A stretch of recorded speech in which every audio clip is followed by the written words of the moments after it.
Welcome to Kimmel's Irish Pub. Time for another movie review. Tonight's movie is The Laws of the Border. I think that's the title, or Outlaws. I've seen it as well.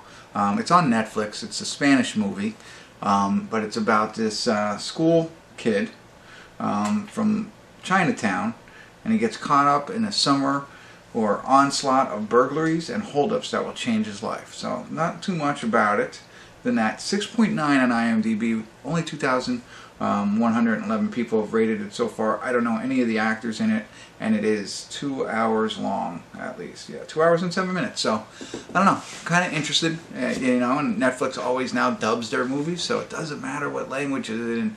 So that's awesome. So alright, so let me get into it, find out what it's about, give you a better idea, and of course let you know what I think. Stick around, I'm kind of excited. Alright, I'll be back.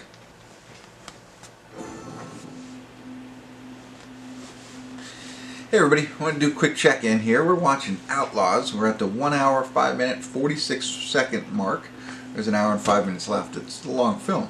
There's not a lot to tell so far. Our main character, Nacho, he's the school kid that I talked about in the beginning. Well, he gets bullied in the beginning by a bunch of other guys, you know, and they show a lot of that. But he happens to mingle with the right people. So he's in an arcade and he meets some people. Now these people befriend him, and you know, they welcome him into their group.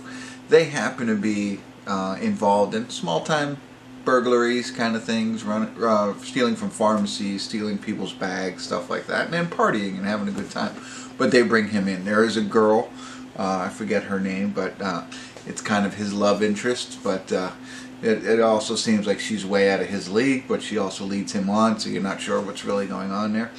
But that's really it so far. That's all they've developed over the hour. But it's cool now that he actually has friends, and you know, not being bullied the whole time. But we'll see where it goes. It's okay. I think it's a little slow moving at this point for a whole hour to go by, and that's all I have to tell you. But hopefully it'll pick up, and the next hour will even be better. So stick around. I'll be back.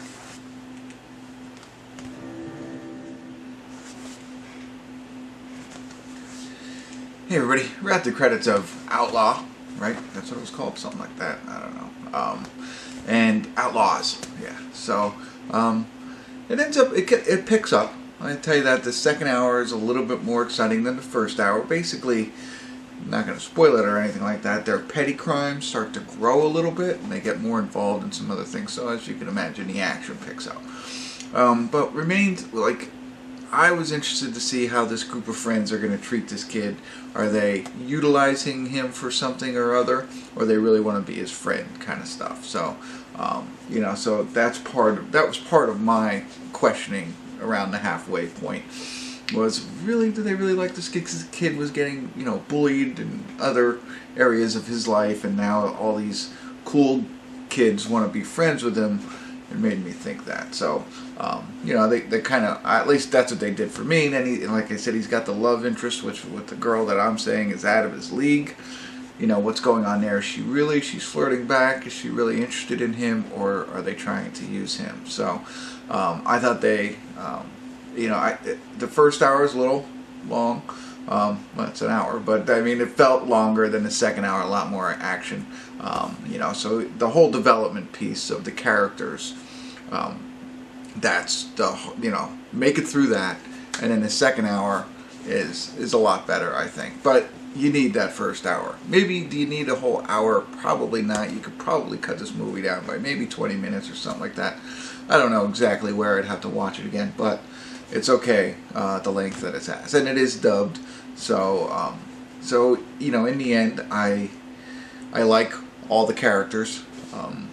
You know, like I don't know their names because they have, I guess, Spanish names, besides Nacho Libre.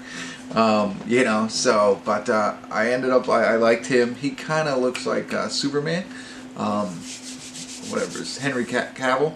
I think he looks like him in this. So a smaller version, but in the face. And then the girl, of course, love interest. You kind of like her and his friends that he picks up along the way. So definitely worth a watch, I think. If you like heist movies, You know, where heist movies and movies where you want to root for the underdog. I think this is that type of movie. So if you got 2 hours, invest in it. I love the fact. I'll throw this out there. I love what Netflix is doing with all of this now, because they've been doing this for a while, of course, but it's really, you know, like, no movie is unwatchable now. You know, because sometimes when you watch a foreign movie and you got to read all the subtitles, it gets to you a little bit, you know, and you miss some things. It's okay to do it, and I'll continue to do that. But now, with all the dubbed movies, it's so much better, so you can really enjoy it. You know, you get used to the lips not matching the words coming out of their mouth, but so this is worth the watch. So there you go. I'm gonna give it a 6. I know that's what you're gonna ask. Well, what is he gonna give it? I need to know. Now you know. That's what I got for you. Hopefully I was somewhat helpful. But the other part of it was his family life. So let me throw this one other piece out there. You know, he is from a good upbringing, and he gets in with this, you know, with these nefarious characters who they are not from the same side of the railroad tracks, if you know what I'm saying. So he's, you know, so that's an interesting piece that I forgot to include the first time. But that gives you a clearer picture of a little bit more about this movie, what it's about, and I think it's worth watching. It's a 6. It takes place in 1978. So, you know, in the 70s, where, you know, drugs, drinking, what is it, sex, drugs, and rock and roll. Not any rock and roll, but everything else is in this one. So, alright, I've rambled enough. Hopefully I was helpful. If I was, you could throw comments in there. I'd like to see that. More importantly, make sure you subscribe. Tell your friends to subscribe. And continue to tune in to Kimmel's Irish Pub.